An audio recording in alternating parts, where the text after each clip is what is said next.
As you would know, Tawant has been growing at a rapid pace over the last several years. We believe that there are few things in our DNA that differentiate us in the marketplace and have contributed to our success.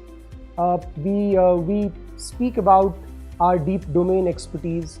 We speak about our deep investment in technology, how proximately we work with our clients, the kind of transparency with which we work with them, some of our new age investments around digital services, productization of different offerings that we have.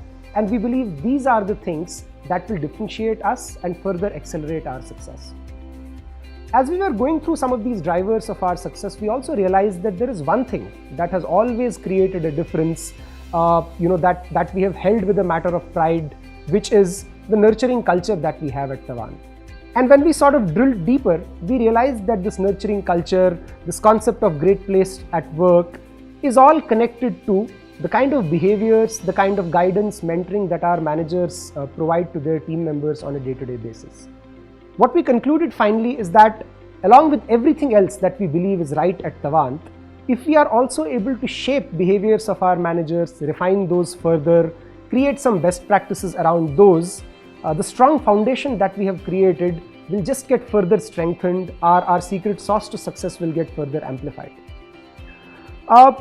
And the starting point to all of this is to really articulate what are those standard behaviors that we expect our managers to exhibit. How do we track them? What are some of the questions to ask ourselves when we go about on our journey to manage our teams and get the best out of them? So that's the whole premise behind this session. And even if you go back to conceptual study that has been done on this subject, people say that employees join organizations but they leave managers. And managers are defined by the kind of behaviors that they exhibit, right? If each one of you close your eyes, I'm sure you've worked with several managers, you will be able to distinguish between some excellent experiences that you have had where your managers inspired you, brought the best out of you, showed you a very wonderful glimpse of how your career can move forward. And at the same time, some managers where maybe a little was left to be desired more, where you thought that what you expected from the manager you could not get. And I'm sure those were the situations more often than not where your motivation levels were suboptimal, where you could not get the best, and where you could not see a long-term career with the organization. So that's what we want to achieve out of this session, share some of these perspectives, and hopefully at the end of it, leave some of these messages in your mind which will resonate as you go about managing your teams on a day-to-day basis and also mentoring managers in your own teams and hopefully helping them improve their own effectiveness at this whole art and science of managing teams. You will also see a small video on this presentation which I urge you to watch at your free available time. This is a study that was done by a professor called Sidney Finkelstein. He did a long-standing study of leaders in different areas, in the corporate world, in the entertainment industry, sports industry, and came out with some consistent themes across all of these on what kind of behaviors do great managers exhibit, right? He calls them super bosses. So, kind of areas that he delved into was the kind of high accountability and demanding work culture that strong managers demand from their people, how they are always scouting out for the right talent, how hiring is not the only opportunity to look for the right person, how that has to be a consistent endeavor that you follow on a day-to-day basis. There are several other examples, and this video is a nice watch to sort of set a context to this entire session. As we were conceptualizing this entire framework of great managers at Tawant, we looked at some of the best practices available externally in the market, both in the corporate world as well as in the field of academia where different kinds of research has been done. The first study that we found interesting was this whole concept of Project Oxygen at Google. As we know, Google has been growing rapidly, and has gained status of market leadership. Several years ago, when they were again sort of reviewing their own trajectory of growth, Google said that we need to reach out to our people and ask them as to what they expect from managers, and then we will build a whole ecosystem of leadership development around that. When they reached out to people and the survey results that they got gave them the top 8 expectations from people, and this is sort of sorted in the order of priority in terms of the intensity with which people expected these behaviors. So what you will see and what you will find very interesting here is, contrary to popular belief, the top expectations are not really around technical supervision or how does my manager work with me on a day-to-day basis. Top expectations are around expecting my manager to be a good coach. How does the manager empower me and not micromanage me on a day-to-day basis? And how will a manager express genuine interest in my own growth and my own success? So as you will realize, this has nothing to do with geeky managers helping you code your best. It has nothing to do with how the manager contributes to expenditure within the team, etc. It's all about how your manager creates an ecosystem that motivates you to give your best. Obviously, as you go down this order of priority towards number 6, 7, and 8, you will see that employees are expecting managers to contribute to their career development. They are expecting them to articulate a clear vision, and also they expect their managers certainly to have good technical skills so that they can guide and supervise them on a day-to-day basis. So we started off with this list. We said that if Google, which is today known to be an organization with some of the best people practices, if this was a foundation that they created on which they built their managerial behaviors, it must give us a good, strong point of reference. Along with this, we also looked at an interesting study that was done at top 200 corporates in USA, which was done by Gallup, which is one of the world-renowned market and employment branding research organization, and Marcus Buckingham, who is a management guru, again renowned across the world. And they again surveyed organizations and tried to differentiate what kind of behaviors did great managers, exceptional managers exhibit, and how did they differ in comparison to some of the managers who had scope to improve themselves in these areas. So you'll see that Gallup and Marcus Buckingham have finally they've sort of made a matrix which is on 5 different parameters, and each of these parameters then further speak of behavioral traits and distinguish how these traits differ between exceptional managers and ordinary managers. Just to take an example, accountability here is defined as a high talented manager. They assume responsibility for their team's success. They create the right structure, they create the right processes, they demand and drive their teams to deliver the right outcomes. While as someone who is a limited talent manager, as they call it, they fail to organize the workflow of teams, making it more difficult to meet performance expectations. So these average managers are people who are not able to drive their teams, who are not able to organize work seamlessly, as a result of which you will see higher stress, lack of clarity, lack of accountability, confusion galore all around these places. You can read through some of the other examples as well. Just for reference, motivation is 1, assertiveness is 2nd, accountability is 3rd, relationships 4th, and decision making being 5th. So, while we were developing this deck, we picked up bits and bits from the study done by Gallup, the study done by Google, and some of the other points of reference available externally, and then came up with our own set of behaviors that we expect our managers to imbibe and display as they go about managing their teams. So with this, we jump to these attributes. On slide 8, you will see the first set of attributes that we expect our managers to exhibit. The first one is around growth opportunities, and it's a very interesting one, right? We all know that at the end of the day, few things that are important for us are to be financially successful, to grow in our careers, to take up higher responsibilities, and managers are a very critical catalyst in enabling all this. To my mind, there are certain things that managers absolutely have to do and certain things that they have to clarify with their team members which they will not directly do. And I'll clarify what I mean by this. Managers are not a passport for promoting someone. Managers are not a license that I will give you 15% raise year on year.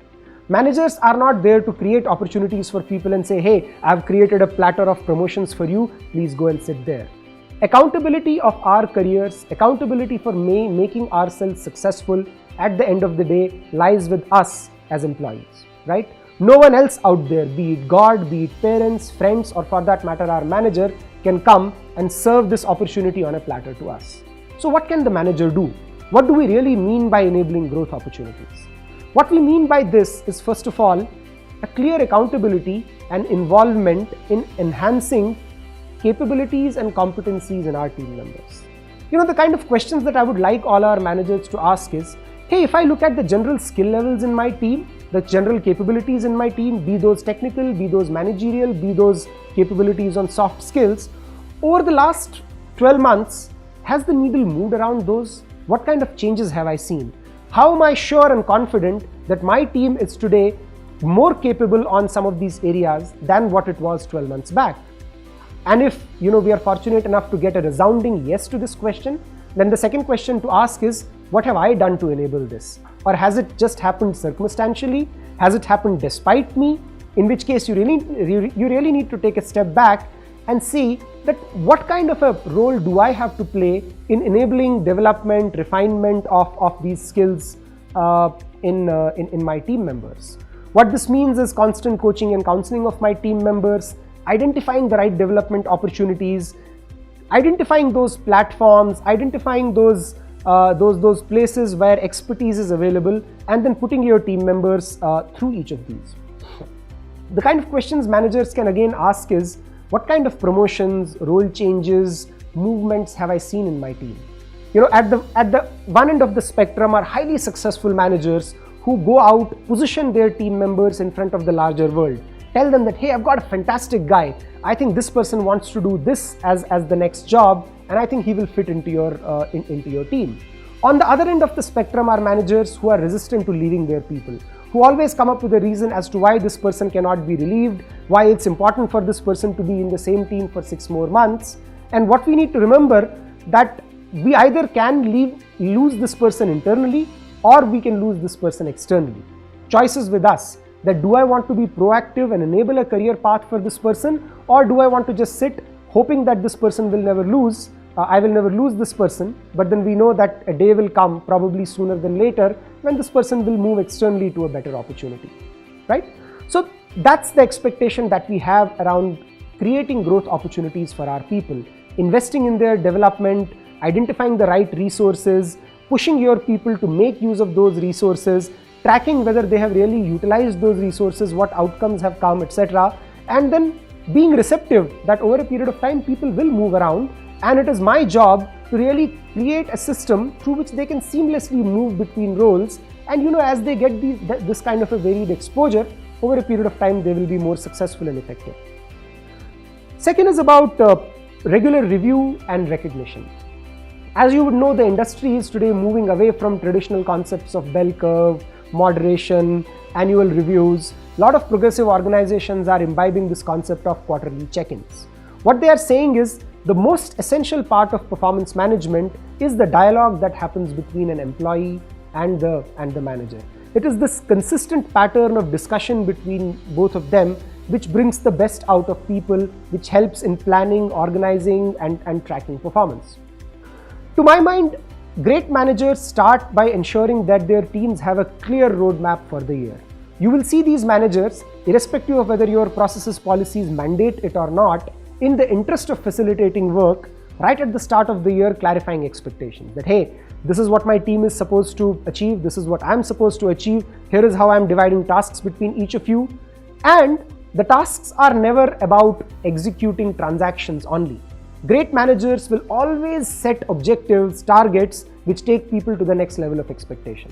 Often, some of the more evolved organizations will structure performance across what do we need to do to operationally execute work, what do we need to do to consistently add value, improve quality, create new things, and what do we need to do to develop ourselves as people and help our ecosystem to develop around us. So that's a multifaceted way of looking at performance, holistic way of looking at performance, and the regular check-ins, regular tracking, providing resources helps people remain connected to that pivot. The second point is around recognition. A question to ask ourselves, our team members is, something as simple as, how much do we utilize the annual, quarterly, semi-annual budgets that we have? How much do we utilize on-the-spot awards? How much do we utilize the annual awards that we have? You may be surprised that we are well short of 100% utilization of those budgets in this organization. And of course, it doesn't mean that we don't mean to reward people, but it is that probably in the hustle and bustle of day-to-day work, we forget that at the end of the day, what motivates a person the most is a pat on the back. And great managers never let go of an opportunity where they can recognize a great piece of work. So making use of platforms, processes, policies that you have to recognize great work, ensuring that the recognition does not just get restricted to a piece of paper. These people find the right opportunities to showcase that. These people connect it to their heart, which means they will not just make it a robotic exercise of, hey, you've been rewarded for this, thank you very much, bye-bye. They will actually do it in front of the right audience. They will talk through the achievements of their team members. They will make it very, very personal. They will say how they are personally, thankful. They will express their personal gratitude, which makes that connection between the team member and the manager very, very important in today's time, because that's what sort of brings a little more, makes this whole relationship a little more interesting.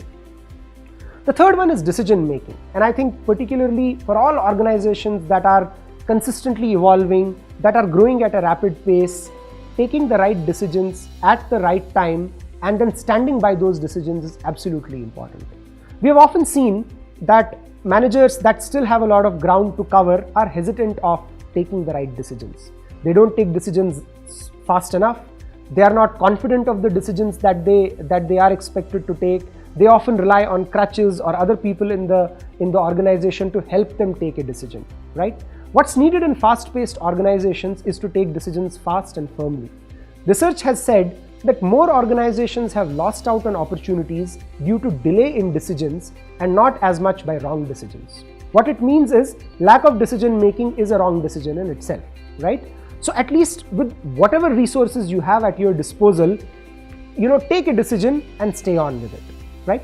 Different managers have different ways of making decisions. Some people go by their intuition and by their gut. Some people are data oriented, so they will dig deep into statistics, models, trends, and then based on that take a decision. Some people are highly collaborative. They will reach out to few people who they think are most closely connected to this decision, take their views quickly, and then sort of crowdsource ideas, and with that take a decision. Whatever style you may have, but taking decisions fast at the moment when it is needed is very, very important. But more importantly, you got to stand by your decision. Not all decisions are going to work out fine, and I think we have seen enough examples. You can look at some of the most successful companies across the world. Take Google as an example. The way Google search was a resounding success, Google Glass was not. Maybe several other experiments were not. But at the end of the day, those were decisions, and I'm sure those were firm, committed decisions. Some went right, some did not. But at the end of the day, if you want to be exceedingly successful, you need one exceedingly great idea, and you need that one great idea to be successful. You can have 4 other failures. They can give you your own learnings. But imagine if Google had not taken any of those decisions. My sense is they would not only have not been able to get so many ideas, but their search engine leadership would also have sort of diluted over a period of time, right? So that's the importance of decision making. Again, on these slides, on the rightmost column, you will see there are links to certain articles, there are links to certain videos. I would encourage you as well as other audiences that are going through this PowerPoint to take a pause, look at these videos in conjunction with what you are hearing now. That way you will be able to connect concepts on this slide to what the external world, some of the leaders, some of the best practices in these areas are. Moving on to the next slide, this is about communication. I think again, a very, very broad concept, so to say. I would break it down into certain parts. Communication to me is first of all the big picture vision that the organization is articulating for itself. So for example, within Tawant, if we were to talk today, what we are saying is important. As I set the context when we started this presentation, is deep domain expertise, technology edge, strong engineering skills are the backbones of the company. We got to preserve that, right? Moving to digital backed services, moving to productization of services is the next wave of success. And maintaining our culture, maintaining the nurturing environment that we have, and using our managers as the key drivers of that, we believe is going to be the catalyst that will contribute to all our success overall. So that's a vision. A Sarvesh or the leadership team of the company will come and articulate it. Now, how well is it getting articulated? What kind of examples, what kind of anecdotes are being used will determine how well is that message percolating down to the team, and how much are the teams able to connect to? All right, this is what Tawant wants to achieve. These are the few things that will make us successful. But to my mind, that's a job half done. What's equally important is all of us as managers, how are we translating this to telling our teams as to what is expected from them? Let me explain this with an example. So let's say if Sarvesh says productization of service is the most important thing, right? And after that, Suman gets up and goes to his recruiting team and says, guys, productization of service is our top expectation. So let's ensure in recruiting we do everything that is aligned to it. Do you guys think that's going to connect to anybody in the recruiting team? Do you think the recruiting team will get any clarity on, all right, what do I have to do that will help the company achieve this? Great managers will translate this message very intelligently and very simply and connect it to the outcomes of the team member. At the end of the day, people want to very clearly see that the piece of work that I am doing, whether I am a developer, whether I am a recruiter, or for that matter, if my job is to ensure that the fans and air conditioner in the room runs well, they want to know how is this connected to the big picture view that the company is trying to achieve. And then you will see that connection in them. So that's our responsibility as managers, to convert it into a message which will get easily assimilated, then drive all our organization outcomes around it, and finally track it very carefully so that we see whether these messages are live, whether people are still seeing value in them or not, right? So the kind of questions that you would like to ask is, hey, do I think that my team has sufficient information about the company, about its strategy, even the department that they are part of, the kind of work that they are doing, and how all of these things are connected with each other, right? So the kind of platforms great managers would use could be all hands, particularly in large teams. These could be, many managers also follow daily stand-in meetings. Some managers, see the strength of one-on-ones or skip level one-on-ones or focus group discussions. To my mind, there is no right answer to it. You can't say that, hey, Sunil does all hands, so he's more effective than Sridhar because Sridhar does not do all hands. No. Pick up whatever platform is useful. Pick up what makes sense for your team. Use the right messages there, but most importantly, follow it consistently. I think in terms of communication, consistency is most important, and you will see then over a period of time, people will see value in this. What is equally important is that, do we feel that there is an open and a transparent environment in the team with which people are asking questions, people are debating, people are coming up and sharing their disconnect. Otherwise, communication very quickly can get transformed into a monologue, and nobody likes monologues, right? So communication is only effective when it is two-way, and as managers, it's very important for us to figure out whether that environment of openness, trust, transparency exists or not. You will say easier said than done. How do I know whether this exists or not? My first answer to that is go and ask your team members. How many of you, and when I say you, I mean all of us as managers, how many of us as managers have actually gone and sought feedback from our team, where we have genuinely said, hey, tell me where have I gone wrong? For example, in your quarterly check-ins, in your one-on-ones, one of the consistent items should be there.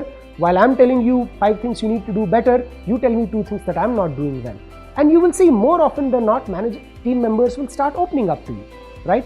Many a times that may or may not happen. Few other things that you could do is, a very strong tool that other people use is skip level one-on-ones. The other things that you could do is reach out to people who are known to be mentors, coaches within the organization, who are well respected. You could tell them that, hey, have you heard anything, any teachable point of view for me, something that I can do differently? So the point is, look out, ask for feedback, and as you do that, you will see that you will get bits and bits about what you need to do differently, and how effectively you imbibe that in your day-to-day work will determine how good you score on this whole point of communication with your team. The next point here is team accountability and empowerment. There are 2 schools of thought. One school that believes that being ruthlessly aggressive in tracking outcomes and demanding performance is very, very important. And the other extreme, or people believe that is the other extreme, is that you got to be really good with your people. If you shout at them, they will leave. If you demand performance, if you demand outcomes, then that will bring a lot of negativity. Actually, both to my mind are not true. What you need is the right balance between the two. I have often seen, to me, some of the best managers that I have worked with Some of the best managers whom I have partnered in my capacity as an HR person are managers who are highly demanding, highly outcome oriented. These managers, have a very, very clear sense of performance in their team. You cannot just, pass a quick one with them. They will very quickly zero in on the right performance metric, ask you questions, hold you accountable, etc. Some of these managers would instill the fear of God in their team members. People would enter into rooms and they would say, man, here is the review with this person now, and I better be prepared. And I see nothing wrong in that. As long as you are maintaining that thin line between being assertive, demanding versus being abrasive. The moment you cross that line and you are abrasive, I would say, boss, now this is turning negative. And in fact, that is highly undesired. But till the time you're being professional, but you're being demanding, you're being aggressive, I see nothing wrong in that. In fact, people see the charm of that, people get motivated by that, and people will actually come better prepared. They will themselves become more rigorous. But then, along with being, demanding accountability, you also got to see as a manager, how do you empower your teams? Again, some people will say, hey, these are two things that are always on loggerheads with each other. People who hold others accountable are also micromanagers. They always watch their teams very, very closely. The point is, I think it again depends on the situation. It depends on the profile of people you are working with. What I have personally learned is that you got to manage different people differently. If you have a person who is high on accountability, who is matured, who knows what she is doing on a day-to-day basis, you got to give that person her own space. Versus, if you are working with a team that needs instructions on a day-to-day basis, that expects very proximate guidance, then you got to provide that. Right? Of course, you also need to wait vis-a-vis your bandwidth, other priorities, but that's a different discussion. And over a period of time, then you achieve the right balance. I don't think there is a single recipe of success in this, that strong managers are always micromanagers or strong managers are always highly empowering. It depends on what the situation is, etc. But then striking the right balance over a period of time is significantly important here. Some of the questions you got to ask yourselves here is, hey, how do you measure productivity in your team? I was just, talking to someone within my professional circle today morning, and there was a big tussle between that person and his boss. The person felt that he had a great year. The boss felt that he had a lousy year. I sat down and I said, okay, talk to me about your year. And he said, we have done some of the best. We have achieved huge amount of respect in the market. Our customers trust us. And I said, you tell me at the start of the year, what targets or metrics had you taken for yourself? He again started the same thing. Customers trust, respect in the market. I tried to drill further. I said, what is respect in the market? What is customers trust? Did you do a CSAT? Are you looking at some kind of a market metric with which you can?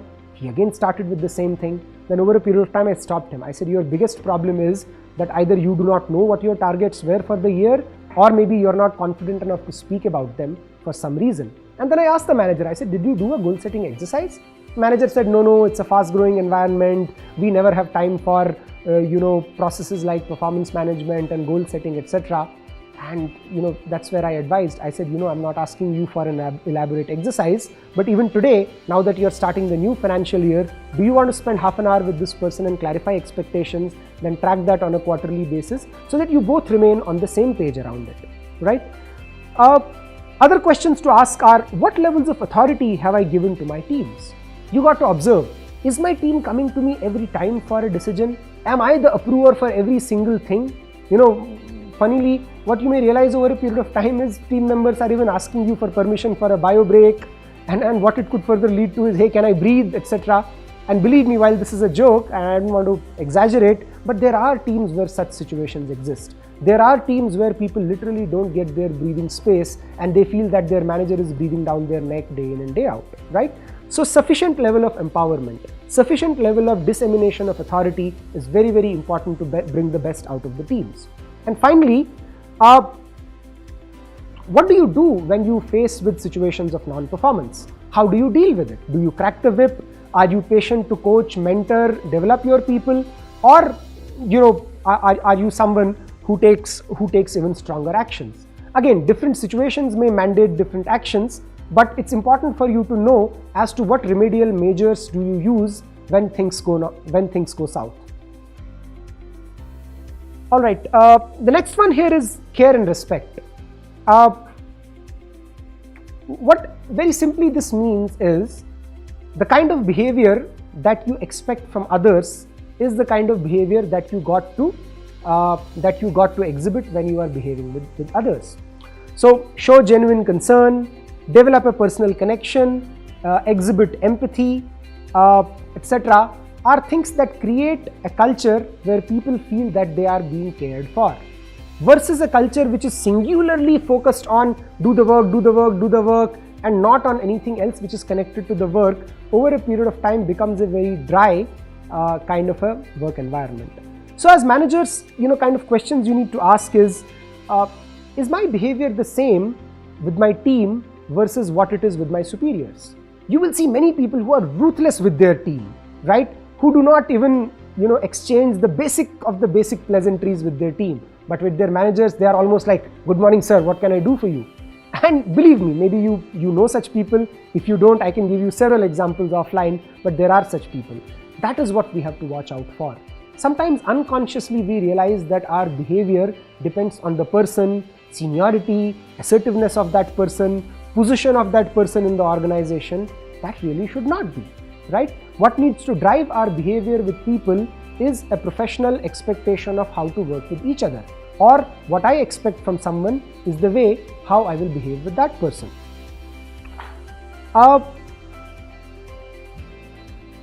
Again, these are areas where one can improve by seeking consistent feedback, right?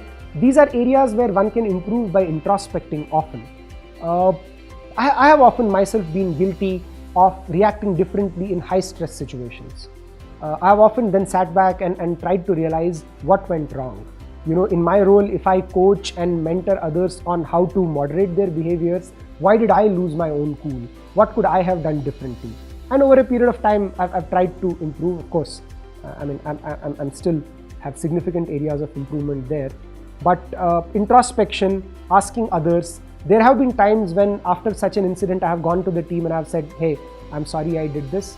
I think I was wrong. I apologize for this. And you will see that that single apology actually catapults your credibility with the team several miles ahead. So as managers, to have that strength of character to go back to our team and admit when something has gone wrong will further solidify your position with the team. The last is the point on expertise and resourcefulness. Very, very interesting. While you would have seen in that Google project Oxygen, this whole point of expertise and supervision was the last, but let me give you a slightly different flavor. At the end of the day, one of the primary jobs that we perform as managers is to guide and supervise our teams. But the flavor of that supervision may change from person to person and situation to situation. What could that be? The first one is, my team may need direct supervision on the work that they are doing on a day-to-day basis. If I'm managing a team of HR business partners or a team of recruiters, I got to sit with them and help them deliver their work better. The expectation is that, having been there, done it, I know this area of work better than everyone else. I have more expertise in this area, so I will connect them to the right tools, right resources, coach them, mentor them, shape their behavior in the right way. Some of the other areas where your teams may rely upon you, and sometimes that will also depend on what kind of personality do you bring to work. For example, there are some people whose conceptual capabilities are supremely, strong. So these are people, give them a problem, they will slice and dice it, they will solve it and give you a solution. And you will often say, hey, I never looked at it this way, right? So if you're strong conceptually, then bring those conceptual capabilities to play, help your teams improve, develop their own understanding of different situations. Some people are supremely well networked and connected within the company and outside. Give them a problem, they will connect you to somebody in a minute, they will put in a word for you, and something that was taking 3x of the time earlier will get done in 1x, right? So your resourcefulness, your connections, your trust within the ecosystem can also be a strong catalyst for your team to be successful, and they may look up to you for that kind of a help, because you may be a collaborator which your team may not be. You may be you may be having trust-based, friendly relationships with multiple stakeholders in the company, which your team may not be. You may be connected to the right, consultants, advisors, venture partners externally, which will help people in getting the right information or getting the right solution, right? So bring each of these personalities of yours to play, depending on situation, depending on the kind of person you are. But most importantly, your team needs to get that help from you. Many a times if you don't have any of it, but you know there is someone else who has, getting that person and saying, hey, guide my team is also good. Believe me, your place within your team or your respect within your team is not going to get diluted because of that. They are in fact going to respect you more, because at the end of the day, they want guidance. Whether you guide them directly or you get them someone who guides them, the team won't mind as long as they're getting the solution. What's equally important is for us to ask that, first of all, do I know what's happening in my team? Because you can supervise your team, you can guide them, etc. if you are on top of the things. If you are 20 miles behind, you don't even know what's happening, what metrics to track, how many people we hired last week, what's happening this week, what's our projection for next week, there is no way you will be able to go and guide your team. Then you will go, you will make some comment at 20,000 feet up in the ground, your team will not listen to you, you will yourself not have enough conviction in holding on to it, so it just becomes a very sort of a futile exercise. Second thing to ask is, am I really the go-to person for solving problems? Is my team coming to me for their toughest of the problems, or are they actually going to someone else? Or are they even hesitating to reaching out to anybody? In which case, I really need to dig deep and find out what's lacking. Third is, why am I confident that I should be that go-to person, right? If I think that IT team should come to me whenever this speakerphone does not work, why am I confident? I mean, do I know this very well? Or do I have a very strong friend in Avaya and Cisco that I can pick up the phone and do it? Or am I friends with the CEO of the company that I will tell him, hey, I want to purchase a new Avaya phone, so he will approve it? At the end of the day, whatever it is, I got to have some capability because of which people will come to me. Having a good assessment of that is very, very important. Finally, do you solve the same problems the same way time and again? Which is again equally important, right? If my team is coming to me for the same problem again and again, then I'm not really solving the problem. It's like, a patient going to a doctor, getting a Vicks Action 500, that providing symptomatic relief, but after 5 days the person again going back. Or maybe cold and cough is not the right example here, but still you get the point, right? As a person who is responsible to guide, mentor, coach the team, you got to figure the root cause. You got to eliminate that root cause, and the idea should be, first time you have helped the team, second time, third time, fourth time, the team should be able to do it on their own, so that you move on to other challenges, so that you are able to scale up your team, and that's how you become better as a manager, your team members become better as individuals, and overall, you start developing synergies within the team. So very quickly to summarize this, we spoke about the managerial attributes at Tawant. These are enabling growth opportunities for your team, having regular review and emphasis on recognition for the team, decision making, communication, team accountability and empowerment, care and respect, and finally expertise and resourcefulness.